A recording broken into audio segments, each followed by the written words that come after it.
बीते रात यानी 1 मार्च की रात को चारामा से कोरर के मार्ग में एक दर्दनाक हादसा होता है। दरअसल इस मार्ग में एक कार है वो पेड़ से टकराती है, उसके बाद वो कार पूरी तरीके से जलकर खाक हो जाती है। दरअसल ये कार पखांजूर थाना अंतर्गत ग्राम पीबी 42 के समीरन सिकदार की थी और कहा जाता है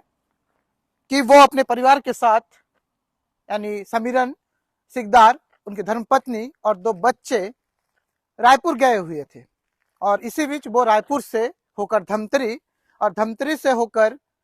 फिर पखांजूर वापस लौट रहे थे। इसी दौरान जब उनकी कार चारामा से कोरर के मार्ग में पहुंचती है तो कुछ देर बाद ये पेड़ से टकराती है और कार पूरी तरीके से जल जाती है। लेकिन आश्चर्य की बात यह है कि उसके बाद उस कार में सवार चारों लोग लापता हो जाते हैं। आप ये सड़क देख सकते हैं और सड़क में ठीक बिल्कुल इसी पेड़ से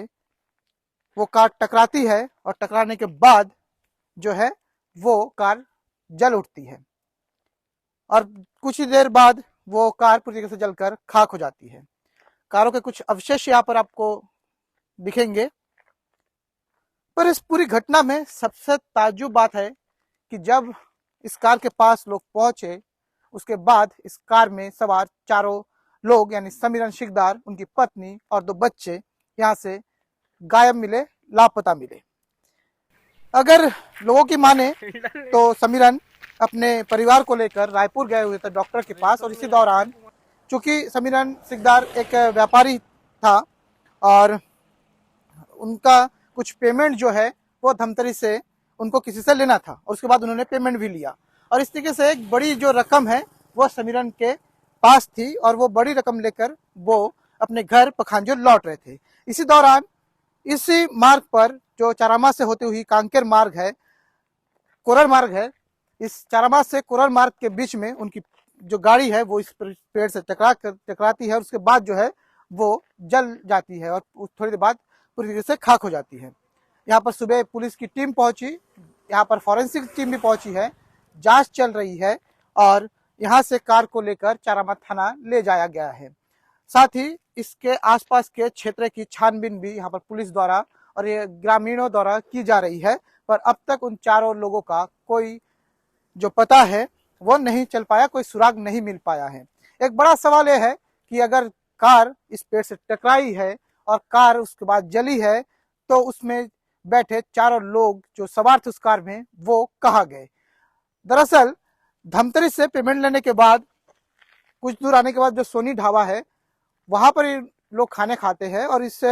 दौरान वो अपने परिवार से बातचीत करते हैं। लगभग 10:04 में इनकी बात होती है इनके रिश्तेदारों से और उसके बाद थोड़ी देर बाद उनका मोबाइल जो है वो स्विच ऑफ हो जाता है और स्विच ऑफ होने के बाद जब यहाँ पर लोगों को जानकारी मिलती है तब तक वो कार पूरी तरीके से जलकर खाक हो चुकी होती है। सुबह यहाँ पर ग्रामीण पहुंचे, पुलिस की आला अधिकारी यहाँ पर पहुंचे, पुलिस टीम पहुंची, जांच चल रही है पर अब तक उनका सुराग नहीं मिल पाया है। अब देखना इस घटना में रहस्यमय तरीके से लापता हुए इन 4 लोगों की तलाश जो है अभी जारी है और पुलिस के लिए एक बड़ी चुनौती है। इस पूरे घटना के ग्राउंड रिपोर्टिंग के लिए हम पहुंचे हैं ताकि आपको इस घटना के संबंध में छोटी छोटी जानकारी देते रहे। फिलहाल हम इसके बाद जो है चारामा थाना जाएंगे और वहां से पता करने की कोशिश करेंगे कि आखिर इस पर क्या कार्रवाई चल रही है, किस तरीके से पुलिस जो है वो इस केस को आगे तफ्तीश कर रही है और किस तरीके से है। इस पूरे घटना के ग्राउंड रिपोर्टिंग के लिए आप बने रहिए हमारे बस्तर अभी तक के टीम के साथ।